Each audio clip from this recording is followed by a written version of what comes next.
Breve prólogo del autor de este video. Lo que sigue es un fragmento del libro Biografía de la Filosofía, de Julián Marías, un filósofo español muy interesante que descubrí gracias al canal Polizón y Náufrago. Fue publicado inicialmente en 1954 por la editorial Revista de Occidente, así que cuando Marías habla de la experiencia de los últimos años, debe entenderse que se refiere a las guerras mundiales y a la Guerra Civil Española. Sin embargo, su reflexión sobre la transformación para Grecia que significaron las guerras médicas me parece que tiene más sentido hoy que hace 70 años. Por brutales que hayan sido esos conflictos, por abominables que sean el marxismo y el fascismo, no fueron más que guerras internas. Occidente versus Occidente. Un Occidente que se partió en dos en la Francia de Luis XVI y que todavía no sana. El conflicto global actual, en cambio, es esencialmente distinto y ponerle un número por delante sería un completo error. Por primera vez en tiempos modernos, la civilización occidental se enfrenta a un enemigo externo que tiene el potencial de destruirnos. El Islam, Tamerlán, los Vikings están tan lejos en el tiempo, nos afectan tan poco emocionalmente, que hasta los hemos incorporado a la cultura pop como una diversión. Una nación de bárbaros con armas biológicas y cazas furtivos de tercera generación, en cambio, es otro asunto. Grecia se enfrentó a una situación similar hace 25 siglos, cuando debieron enfrentar la amenaza de un rey no heleno que tenía falanges hoplitas y trirremes fenicias a su mando. Los persas fueron un imperio inusualmente benévolo, más parecían una confederación que no un imperio. Una confederación que no te preguntaba si querías formar parte de ella, ni te permitía abandonarla, eso sí. Una vez que estabas dentro, la metrópoli respetaba las creencias religiosas y la forma de gobierno local. Solo exigía el pago de un tributo, oficiar como recaudadores de impuestos de otra provincia y aportar cierta cantidad de hombres al ejército imperial. Esto le permitía al emperador mover una cantidad absurda de hombres en tiempos muy breves para los criterios de esa época. Los persas tenían unas fuerzas propias de unos 40.000 hombres, incluyendo la mítica Guardia de los Inmortales, integrada siempre por 10.000 hombres, cada uno de los cuales era reemplazado de inmediato apenas otro era dado de baja por la razón que fuera, de ahí su nombre. Recurriendo a sus vasallos, podían reunir un ejército de unos 400.000 hombres, cosa que hizo Jerjes en su campaña contra Grecia.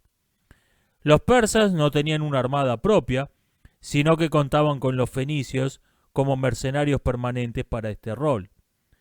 Para enfrentar un poder así, los griegos debieron emplear todos sus recursos de todo tipo, formar alianzas sin precedentes, profesionalizar sus ejércitos y crear una armada que fuera capaz de hacerle frente a los legendarios fenicios. Los griegos fueron llevados al límite de sus posibilidades y esto provocó un cambio radical en esa cultura, tema sobre el que reflexiona Marías. Biografía de la Filosofía, parte 1, capítulo 5, La vuelta a las cosas. Párrafo 2 en adelante. Nota, he omitido dos párrafos intermedios que me pareció que solo tenían sentido en el contexto más amplio del libro entero. Las cosas cambian profundamente en Grecia en la primera mitad del siglo V, porque cambia sustancialmente la pretensión del hombre griego. Por estas fechas acontece la gran peripecia histórica de las guerras médicas, que significaron una honda alteración de las circunstancias de la Hélade. Suele decirse que Atenas, victoriosa tras estas guerras, impone a toda Grecia, con su democracia, un nuevo modo de vida y, sobre todo, una nueva forma de educación o paideia, que culminará en la sofística. Esto es verdad, pero solo una verdad parcial y ni siquiera la más importante. Conviene representarse, al menos en abreviatura, la mudanza introducida por las guerras médicas en la vida de los helenos. Antes de las guerras médicas, Las ciudades griegas eran políticamente extrañas unas a otras, en mutua relación de extranjería y, con bastante frecuencia, de hostilidad. Pero por otra parte, todas ellas estaban inmersas en una comunidad superior, de índole muy peculiar, la Hélade, definida sobre todo por una serie de creencias y usos comunes: los dioses, los juegos, la lengua, la superioridad griega, el desdén por los bárbaros y, durante esta época, la secreta admiración del poderío persa. Estas ciudades tenían una técnica simple y una estructura política sencilla. Las guerras médicas se diferenciaron de todas las anteriores por su enorme volumen, que significó una alteración total de la situación de los griegos. Implicaron, en efecto, una gravísima amenaza muy concreta. No me refiero, claro es, a la amenaza que la guerra significa siempre para la vida individual, y que, en rigor, si se atiende a la abrumadora mayoría de los supervivientes en todas las contiendas, no es tan grande como parece. Las guerras médicas significaron una colosal amenaza para los sobrevivientes, porque amenazaban todos los aspectos de la vida griega, de suerte que, si los helenos las hubiesen perdido, se hubiesen alterado todos los supuestos de su vivir tradicional. Pero no se trataba solo de la posibilidad de la derrota. Un segundo hecho es que, en estas guerras, se enfrenta el mundo griego con el persa, y esto es decisivo.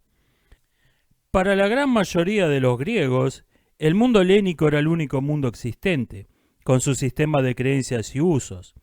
Al enfrentarse a ambos mundos, se abre forzosamente una brecha en la mente de los griegos, pues la existencia de dos mundos, con dos sistemas distintos de creencias, pone al hombre automáticamente en una situación dubitativa, de la que solo puede salir eligiendo.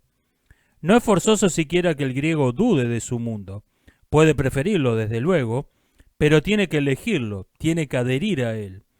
Ese mundo, en lugar de ser, como antes, el mundo, se convierte en su mundo, uno de los varios posibles. Por otra parte, esta guerra, de tan gran volumen y alcance, obliga a hacerla bien, a usar con eficacia todos los recursos. Supone multitud de destrezas técnicas y gran precisión en el manejo de las cosas. Y estas cosas son de la más diversa índole, desde el manejo de los barcos hasta el más difícil y complicado de los hombres. Se requiere, pues, entre otras cosas, una nueva técnica, la del uso del material humano, en un volumen y con unas exigencias hasta entonces desconocidos. Ahí en nada que un pueblo tenga que crear urgentemente, y en nada menos que para una empresa de 50 años, una técnica de este tipo. Imagínense el influjo que en la marcha de la guerra tenía la vigencia de los augurios, oráculos y prescripciones míticas o religiosas. Para buscar un ejemplo importante y notorio, recuérdese el retraso de las tropas espartanas llamadas en auxilio de los atenienses en la batalla de Maratón, 490 a.C., a pesar de la buena voluntad de Esparta, por tener que esperar el plenilunio para ponerse en marcha. La creación de una gran escuadra, propuesta por Temístocles, trajo consigo, como es sabido, una transformación política, pues la necesidad de gran número de remeros obligó a incorporar a la vida del Estado a las clases inferiores que habían sido hasta entonces ajenas a los deberes y a los derechos civiles, y fue menester contar con ellas. Las guerras médicas fueron ganadas por los griegos. Estos salvaron, pues, su modo de ser helénico frente a la amenaza persa. Pero el esfuerzo necesario para vencer lleva consigo una alteración tal que los helenos pierden las formas de vivir tradicionales, aquellas que se había querido defender. Siempre que el hombre se juega de verdad una forma de vida, la pierde, sea cualquiera el resultado de la contienda. Cuando éste es favorable, el vencedor suele sentirse desilusionado por ver que se le va de entre las manos aquel modo de vivir cuya victoria creía haber conseguido.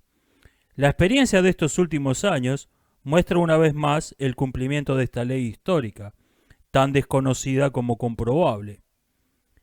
Después de las guerras médicas, se llega a una época de prosperidad, determinada por la aparición de nuevas técnicas materiales y humanas, Las técnicas materiales se aplican a la reconstrucción de las ciudades destruidas, que van a ser ya otras que antes, especialmente Atenas. Es la época de madurez del arte griego. Las técnicas humanas intentan el establecimiento de una nueva estructura política entre las ciudades griegas, ligas, confederaciones, toda la organización que habrá de chocar en la guerra del Peloponeso. Y sobre todo, el manejo de los hombres en las nuevas circunstancias. Los grupos sociales que han accedido a la vida política reclaman un nuevo tratamiento, una relación distinta.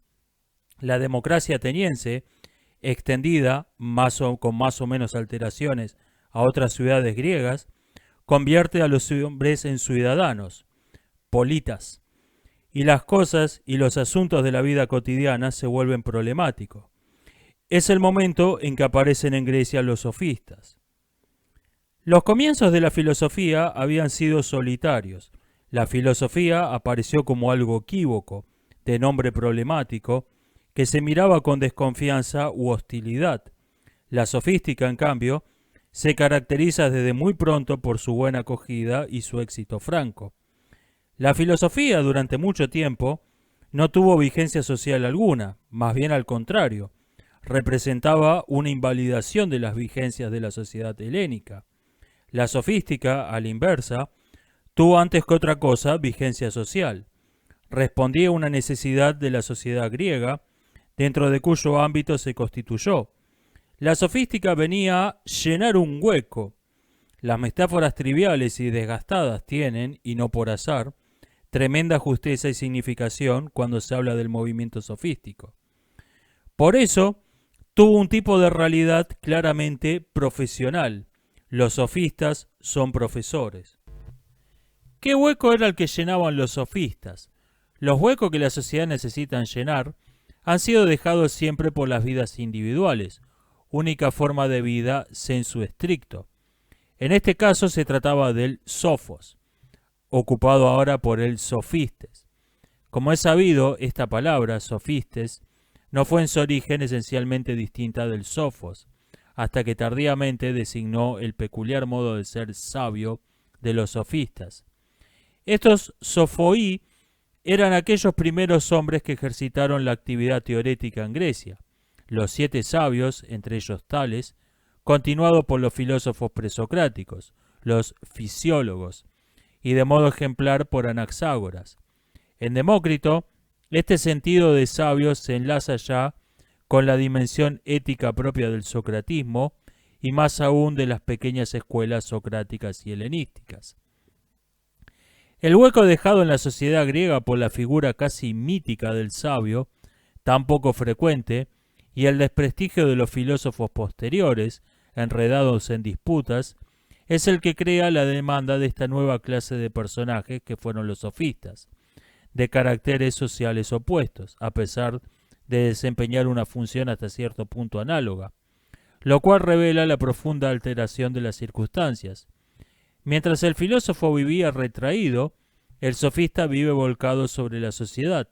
El pitagórico, por ejemplo, no podía revelar sus secretos sino tras una lenta iniciación y a veces la muerte, como castigo divino o como venganza, sancionaba la comunicación de un descubrimiento matemático, según se refiere de Hipaso de Metaponto. El sofista, en cambio, vive de revelar secretos, cuya participación se le convierte en dinero contante. Los filósofos habían aparecido en Grecia cuando la gente se sentía segura, apoyada en un sistema de creencias míticas, y eran ellos individualmente los que estaban en inseguridad e incertidumbre, y ponían en tela de juicio lo que todavía eran vigencias sociales. Por eso, los filósofos son siempre más o menos perseguidos. Los sofistas, en cambio, surgen cuando las vigencias están en crisis, cuando los hombres se sienten inseguros y piden orientación en un mundo nuevo.